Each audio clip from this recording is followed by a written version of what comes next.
Yo, what is up guys, Delboy here, aka Blue Collar Sports TV. Hopefully you guys are doing well. If you're new here, smash that like, hit subscribe, all of that good stuff. So Adrien Broner defeats Jovanie Santiago by a 12-round unanimous decision. How do I describe this fight? Well, in essence, this fight really was a microcosm of Adrien Broner's career. Just extremely disappointing. I have to say, I felt Adrien Broner was extremely lucky to get a points verdict in this fight. I personally believe Jovanie Santiago did enough to win this fight. On the eye test, I felt he outworked Adrien Broner in the majority of these rounds. And when I saw CompuBox, that kind of went along how I saw this fight, just Broner being outworked by a busier guy. And the CompuBox numbers were actually quite in favour of Jovanie Santiago in a big way, so I've got to be honest, I felt Adrien Broner lost this fight. And yeah, I felt he was very disappointing, quite frankly. You know, in the last couple of months, we've heard from Broner that he's taking it seriously. He's back in love with boxing. Well, to me, this performance was him going through the motions. As we know in recent times, Adrien Broner has gone through a lot of legal problems and he's strapped for cash. That's basically public knowledge. And yeah, in that ring, Broner looked like a guy who was just doing the job. No real enthusiasm, just wanted to get in there, get out and get his payday. I felt he looked really flat, really poor, low work rate. And to me, like I said, he got outpointed in this fight. You know, Broner, he was picking some nice jabs here and there and good single counter punches, but he was far too conservative with his offense, and it allowed Jovanie Santiago to win a lot of these rounds based on pure activity, you know? And it's not like Santiago was doing anything impressive. He was just letting his hands go, working the body quite effectively and staying busy. Santiago really isn't anything special, and anybody half decent is going to take care of Santiago.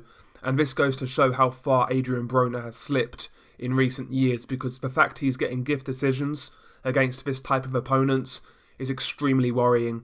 I felt he lost this fight, quite frankly. I felt he got outworked. He was poor in there, in my opinion. Also, to me, his reactions looked off. You know, not quite as quick on the trigger as he used to be. He was always a pretty good counterpuncher back in the day, Broner. And in this fight, you know, that same kind of reaction time really wasn't there. Just really poor, really unenthusiastic by Broner. And yeah, like I said, he looks like a guy in there who's basically fighting for the paychecks at this point. I mean, after this performance, where do they go from here?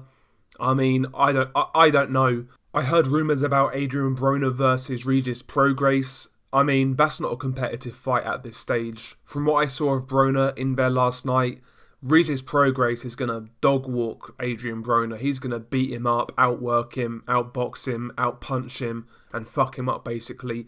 Broner's got no chance with Regis Prograis, and quite frankly, I've got no interest whatsoever in that fight. You know, it's obvious that Broner can't make 140 these days. He's basically ate himself out of that weight class. So what is the future for Broner? Basically a high-level gatekeeper or basically an undercard fighter. That's Broner's future, in my opinion. Maybe a good fight would be Broner versus, I don't know, Josecito Lopez, for example. Or if you want to feed him to a prospect, make Adrien Broner versus Jaron Ennis, for example. So that's what I think Broner's future holds. He's done at any real level. He's never going to win a world title again. And yeah, he's going to hang around for a few paydays, but you're going to see this guy get beat up a few more times, because what I saw in that ring was not convincing whatsoever. He looks like he's lost a step due to outside the ring activities, inactivity, not taking the game seriously. And now what he's reaped is being sown, quite frankly, you know. But there we go. Broner looked poor. I felt he was very lucky to get this decision. And commiserations to Jovanie Santiago. I felt he won this fight. Having said that, like I said earlier, Santiago's nothing special. He'll get blown out by any real welterweight. Any top 20 welterweight will take care of Santiago, no problems. That goes to show how far Adrien Broner has slipped in recent years. Yeah, just really poor and not a great fight either. So if you've not seen this one, I wouldn't really recommend checking it out, quite frankly. But there we go. I've said that way too many times in this video, quite frankly. But yeah, share your thoughts below. Smash that like, hit subscribe, all of that good stuff. It's been your guy Del Boy. Peace.